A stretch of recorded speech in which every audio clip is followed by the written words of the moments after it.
Beginning my day with a Bible devotional has absolutely been the best thing I could have ever done for myself. My time in the Old Testament only proves to me again and again and again that the heart of man is deceitfully wicked above all things.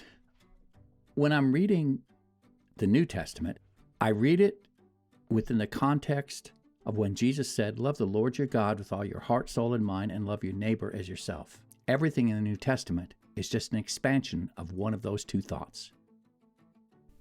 Those are the two lenses I look through when I'm reading the Old or the New Testament.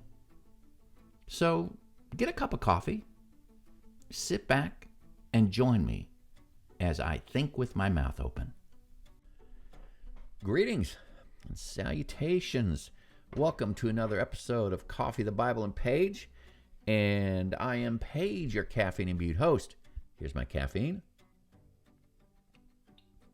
And they all said, in the beginning, coffee. And lo, it was very good. It is very good. Well, today we're in 2 Samuel chapter 3. David is beginning to close in on consolidating the kingdom, all of Israel. He has been king of Judah for about 7 years. And the rest of Israel is getting ready to be handed over to him. And he's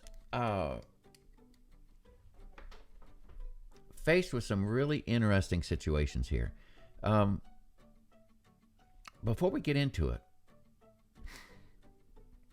I need to have you realize why I love devotional Bible studies like I do. Not just because of what I've said before about Psalms 1, about the person who meditates on the Lord becomes like a tree planted by streams of living water. Everything he does prospers, etc. Yes, there's that. God's word is cleansing, it's purifying, it's changing me. But I enjoy the adventure more. As I'm reading through David's life, in the past, I've been guilty of mythologizing David, making him bigger than life, making the superhero that can do no wrong. In fact, he does a lot of things wrong. I realize that he is a man, and this is where it gets exciting for me, because I'm a man.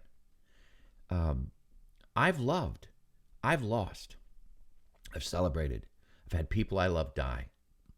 I have been victorious, I've been defeated. I have come close to the precipice of total, complete destruction of my family and myself. And I've seen my family rise to mountaintops of victory. I've experienced the full gamut of what life has to offer. I'm a man, I'm a human. And so was David. And when you realize that David was a man, an imperfect man, a very imperfect man, as we're going to start to find out, and you realize what he has to deal with to consolidate the kingdom, you begin to appreciate him even more. I admire David more now than when I had put him up on this pedestal as this plucky 13-year-old who kills a giant with a slingshot and a stone, who becomes one of Israel's top generals when he was 20, when he, like Robin Hood and his band of merry thieves, lives in the wilderness for 7 years or whatever while Saul chases him down. How he tricks the king of one of the kings of Philistia, and in fact is consolidating his position in Judah. I mean, he's being very sly, and you read it on the surface and you think, gosh, this guy can do no wrong. He'd made all the right decisions. He did all the right things. But here's the truth. He didn't make all the right decisions. He didn't do all the right things. And even when he becomes king of Judah, he has family problems, huge family problems, dangerous family problems. We're going to read about that today. And he has, while following after God, like he's a man after God's own heart, while following hard after God, he also has to deal with the political machinations of the people around him. Not everybody respects David as king in his immediate circle. And we're going to read about that today. How does he deal with that? And we're going to find out that some of these things stay with David his entire life. He never conquers certain things. And we're going to read about that today. So David, the man, has become even more my hero. And I'm seeing more him as less of a superhero, if you will, and more as a fellow traveler. I'm seeing how he deals with the world around him. And I get encouragement because I have a world around me that I have to deal with. So, that being the case, let's get started. And let's start looking at what David has to show us. Chapter 3. The war between the house of Saul and the house of David lasted a long time. David grew stronger and stronger, while the house of Saul grew weaker and weaker. In fact, a long time means about 7.5 years, the last 2 years of which Ishbosheth, Saul's son, had finally attained the kingship over Israel. Sons were born to David in Hebron. His firstborn was Amnon, son of Ahinoam of Jezreel. His second, Chileab, son of Abigail, the widow of Nabal of Carmel. And the third, Absalom, the son of Maacah, daughter of Talmai, king of Geshur. The fourth was Adonijah, the son of Haggith. The fifth, Shephatiah, the son of Abital. And the sixth, Ithream, the son of David's wife Eglah. These were born to David in Hebron. Well, David's already starting to collect his wives, right? The one, let's see, the Jezreel, Nabal. Oh, yeah. Absalom, the son of Maacah, daughter of Talmai, king of Geshur. This is a kingdom that was on the north of Israel, or the north of what Ishbosheth's kingdom. And this is probably a political alliance. And this was not an Israelite woman. This is not a Jewish woman, if I'm not mistaken. And Absalom, you're going to read about him later. Absalom is not a good character. And David is going to have more than a few problems because of all these wives and of all these sons. The narrator offers no explanation of David's behavior. Ancient Near East tradition, it was common to have multiple wives and children. But it does violate the standards of Deuteronomy 17, where it says he must not take many wives or his heart will be led astray. See, David wasn't perfect. He did not obey God in this area. He had a lot of wives, a lot of children, and a lot of problems. Now, during the war between the house of Saul and the house of David, Abner had been strengthening his own position in the house of Saul. Now, Saul had a concubine named Rizpah, daughter of Aiah. And Ishbosheth said to Abner, "Why did you sleep with my father's concubine?" Now, we don't know if Abner really did sleep with this concubine. We know that Ishbosheth thought so. Abner very well might have. And when you sleep with the king's concubine, it's really you're making a run on the throne. So Ishbosheth is possibly believing that Abner is taking a run at becoming king of Israel. Now, if you haven't already picked up on it, Ishbosheth is no Saul. Saul, for all his faults, was a force of nature. He was a good tactician. He was a good military king. He built a strong kingdom. Ishbosheth doesn't share his father Saul's attributes at all. Ishbosheth is a little bit spineless. And the truth is, Abner is the force behind the throne. So maybe he thinks Abner's making a run for the throne. Let's see what Abner had to say about that. Abner was very angry because of what Ishbosheth said, so he answered, "Am I a dog's head on Judah's side? This very day I'm loyal to the house of your father Saul and to his family and friends." I'm not sure exactly what Abner's getting at here. I don't know if he's deflecting or he's denying. Don't know. I haven't handed you over to David. And he's inferring, I could do that.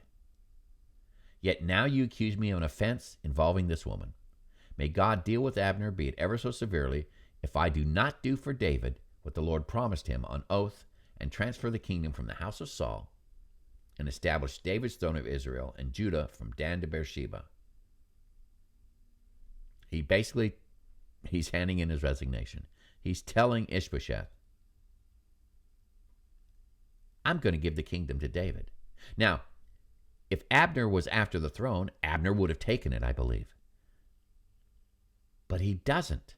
He tells the king of Israel, Ishbosheth, I'm going to go to David. I'm going to give this kingdom to David.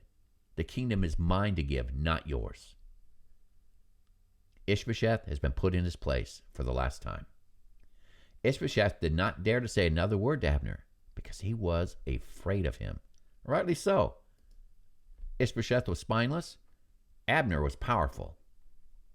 You know, if I would, I kind of get the feeling Abner is like a General Patton, our World War II general, greatly feared, great tactician, great general, loyal to his country.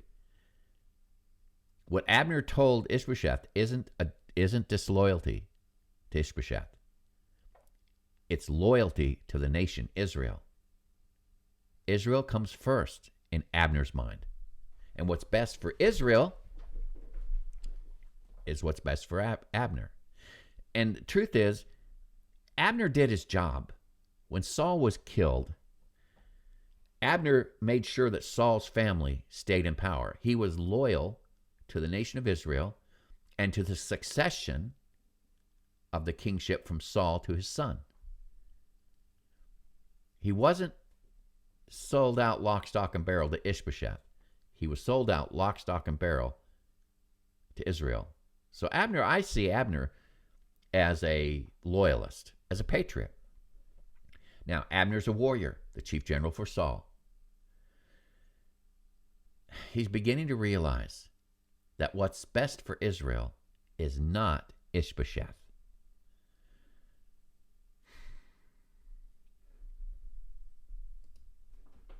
Then Abner sent messengers on his behalf to say to David, whose land is it? Make an agreement with me, and I will help you bring all Israel over to you. Now, Abner's rhetorical question, whose land is it, is really saying, the land is mine. I have the power here. And therefore, the land is mine to give, and you should make an agreement with me, not with Ishbosheth. Good, said David, I will make an agreement with you, but I demand one thing. Don't come into my presence unless you bring Michal, daughter of Saul, when you come to see me. Then David sent messengers to Ishbosheth, son of Saul, demanding, give me my wife Michal, whom I betrothed to myself for the price of 100 Philistine foreskins. So he makes this deal with Abner, but then he sends a message to Ishbosheth. This is a power move on David's part, right? This is David putting Ishbosheth in his place. Now, returning Saul's daughter Michal to David would not only make right what Saul had done by taking her away from him, because they never got divorced, but would also strengthen David's claim to the throne over Saul's former realm. He married the daughter of the king, right? Michal. And this is, like I said, this is a power move by David, king of Judah, making a demand of Ishbosheth, king of Israel. And Ishbosheth, being spineless, immediately capitulates.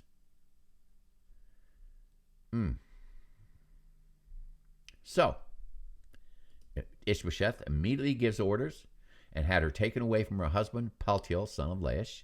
Her husband, however, went with her, weeping behind her all the way to Bahurim.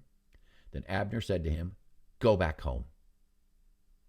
So he went back. Abner conferred with the elders of Israel in Saul's kingdom. For some time you've wanted to make David your king. Now do it.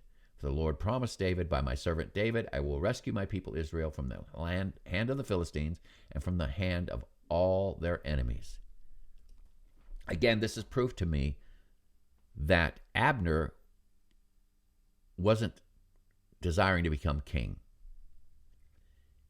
He was a patriot of Israel. And apparently, during this 7-year period between the time that David became king of Judah and then when Ishbosheth became king, apparently, rumblings throughout the entire nation of Israel were that they wanted David.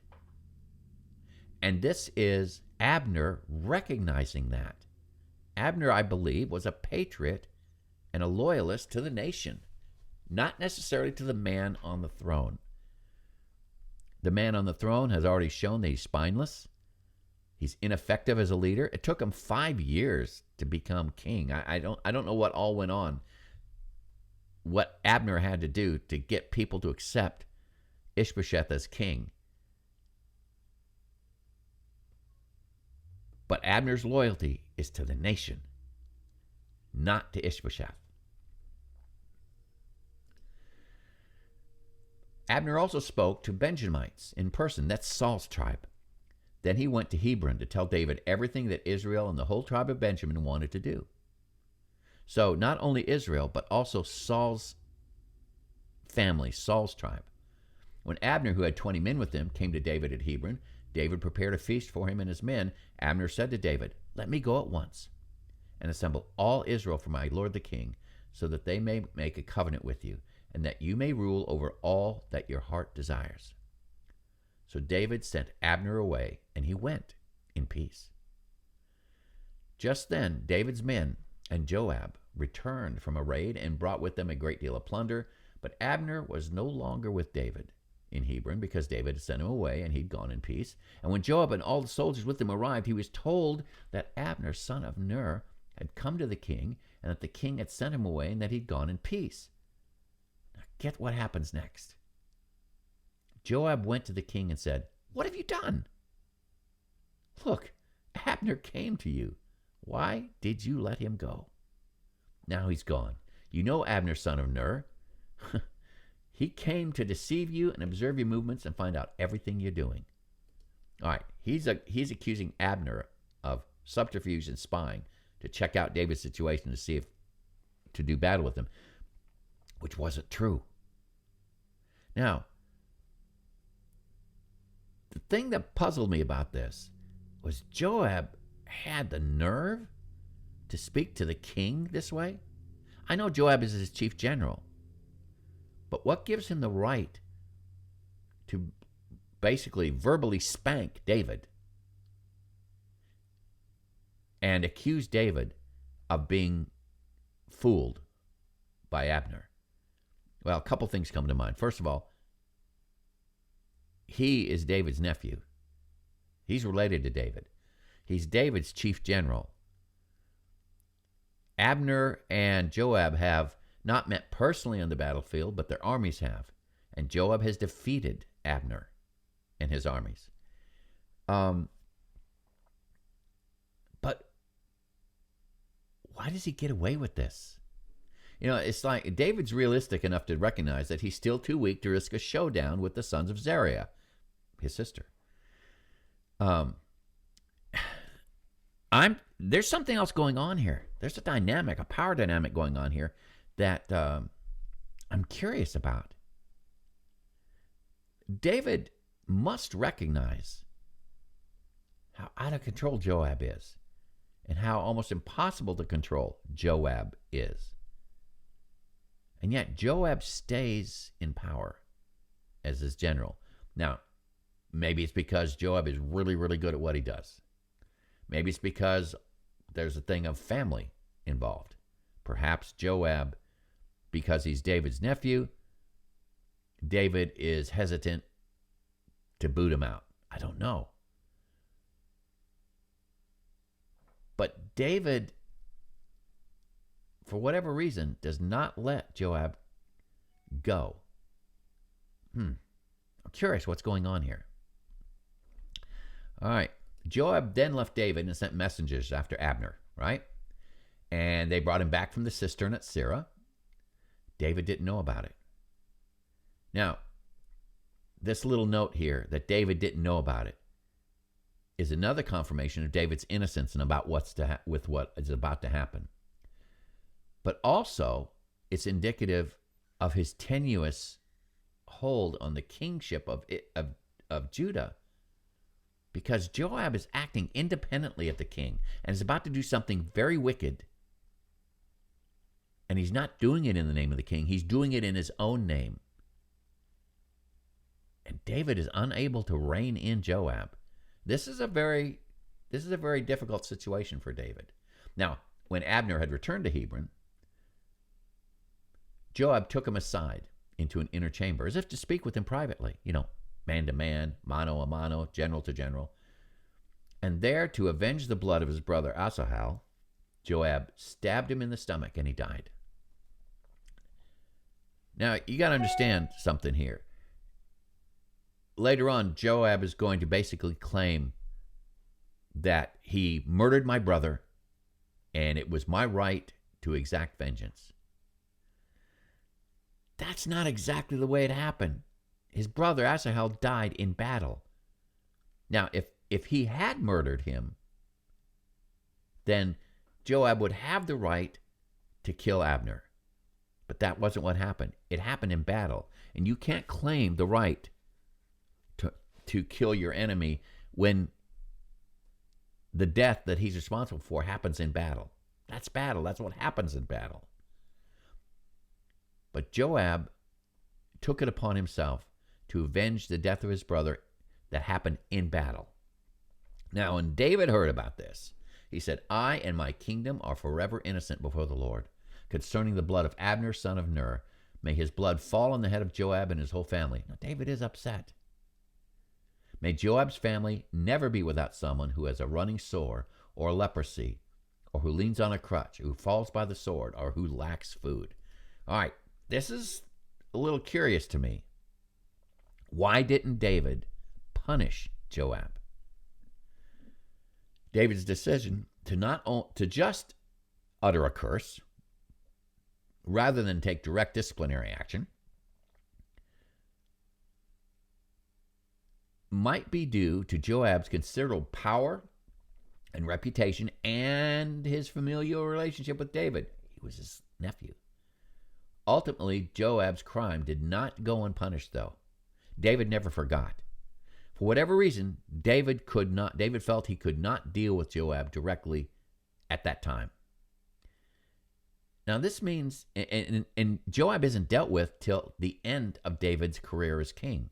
In 1 Kings 2:6, David, upon his deathbed to his son Solomon has become king, he tells him, deal with him, Joab, according to your wisdom, but do not let his gray head go down to the grave in peace. David's telling his son Solomon, you'd better kill this man. He is dangerous. I don't know why David kept Joab around all this time. But I know that David's character, to an extent that he wouldn't murder Joab. That's not who David is. He would not murder Joab. Not like that. So maybe he just never got an opportunity. Maybe Joab has some dirt on David. I just don't know. But for some reason, David kept Joab around, even when it was obvious what kind of man Joab was. All right.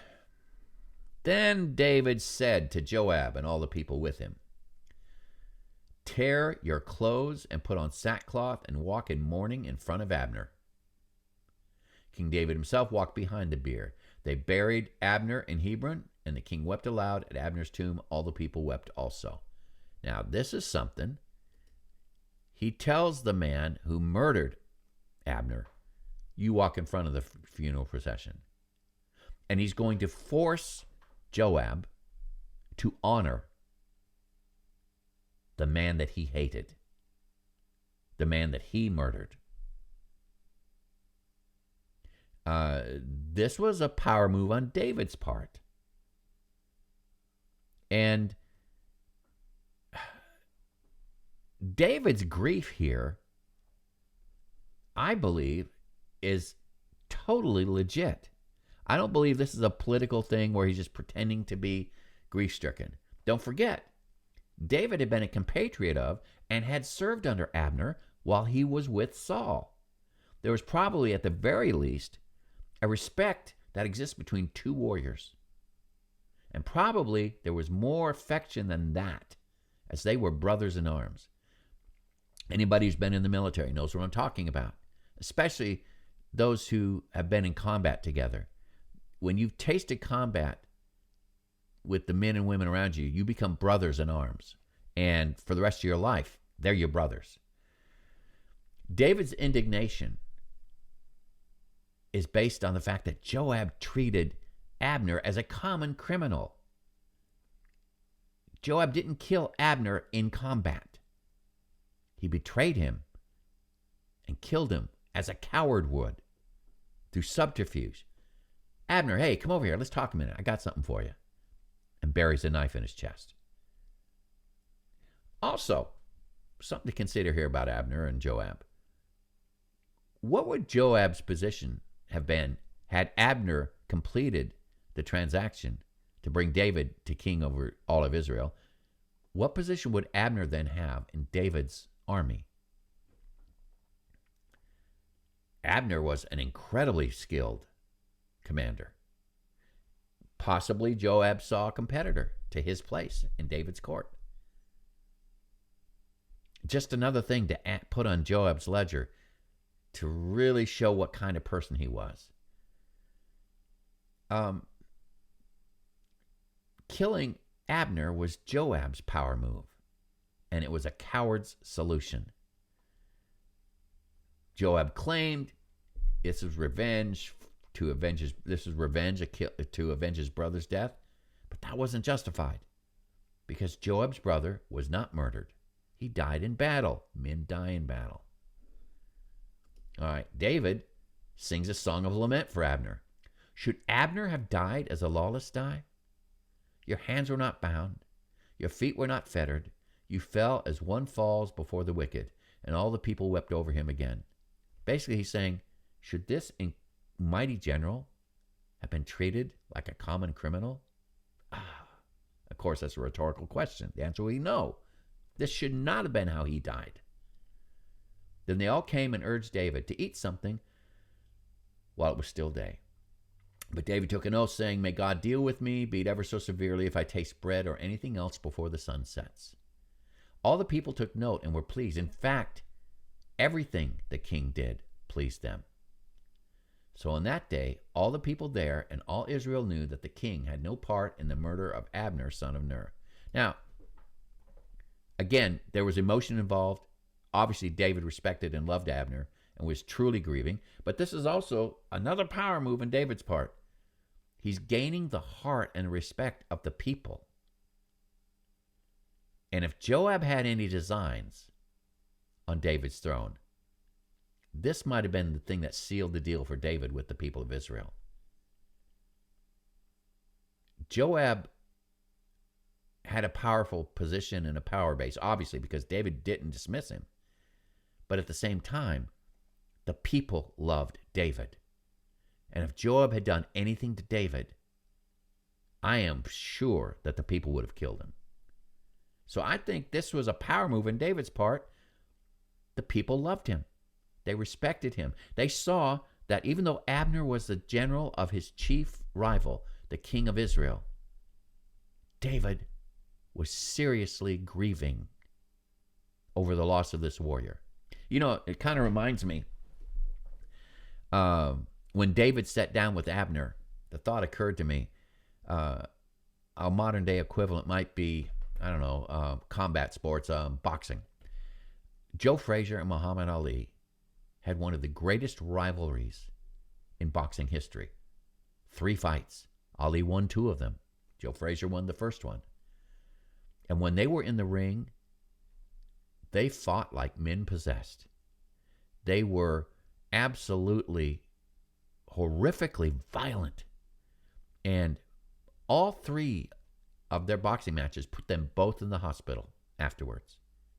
And yet, outside the ring, after their careers were over, they were best of friends. They could hug it out. They'd laugh with each other. There was no bitterness that I could see. I think of Roberto Duran and Sugar Ray Leonard. Oh my gosh, their battles. Roberto Duran mauled Ray Leonard up in Montreal. Beat him like a red-headed stepchild. And Sugar Ray Leonard lost handily. And in the return bout, Sugar Ray Leonard won. And yet when you see them together today, they laugh, they hug, they shake hands, they break bread together. They're two warriors. They recognize in each other that warrior spirit. And there's a camaraderie even between enemy warriors that overcomes any personal feelings. And that was David and Abner. Yes, they were on opposite sides. But there was a recognition between warriors that was noble. And I think the people of Israel saw that and saw that David, flawed as he was a genuine man. Now, Abner and Joab, different vibe. Joab was a coward. He might have been good in the battlefield. He might have been an effective general, but he was a coward. And there's something here that that kept him in position in David's kingdom. I don't know what it is. Still got to think about that. But I know that David never forgot. And when Solomon became king, Solomon, who was not related to Joab,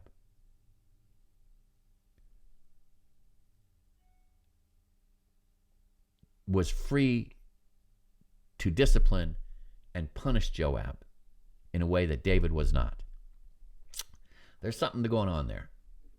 So, David goes on. The king said to his men, "Don't you realize the commander has fallen in Israel today? And today, though I am anointed king, I am weak, and these sons of Zeruiah are too strong for me. May the Lord repay the evildoer according to his evil deeds." David's admitting there's something going on here. His nephews are too powerful for him.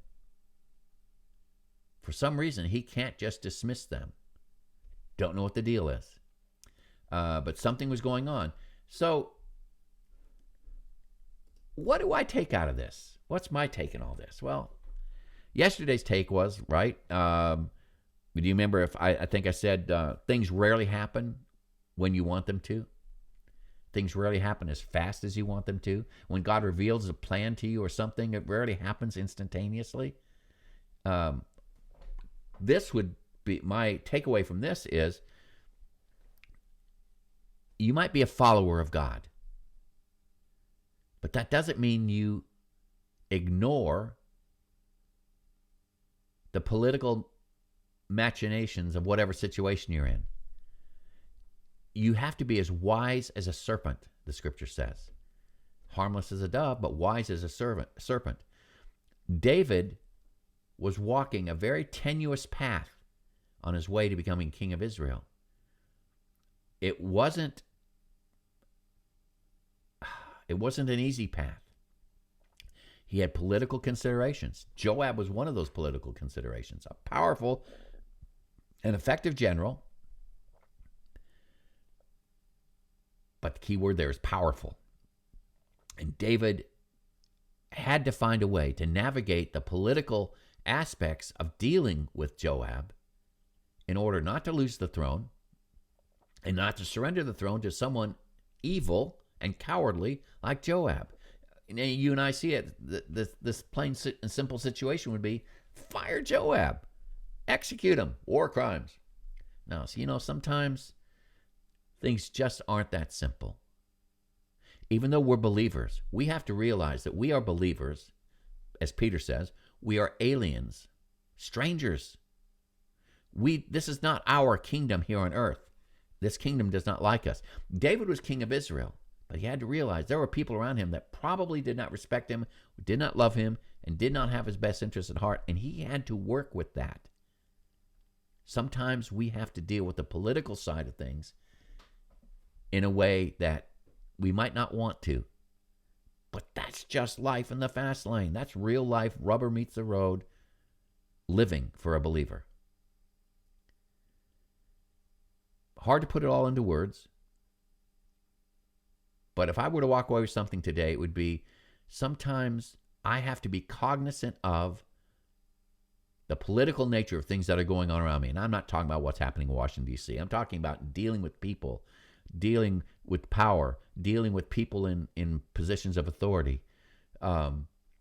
Sometimes you're surrounded by people that are just tough to deal with. You have to find a way to deal with it. Be as harmless as a dove. Be as wise as a serpent. Some thoughts, sir. Some thoughts. I think that's where I'll stop it right here. So, I'm Paige. Here's my coffee. Though it's still very good. I'm out of here. Have a great day. Bye-bye. So, what did you think about today's Bible devotional? Email me and let me know your thoughts at ffog@me.com.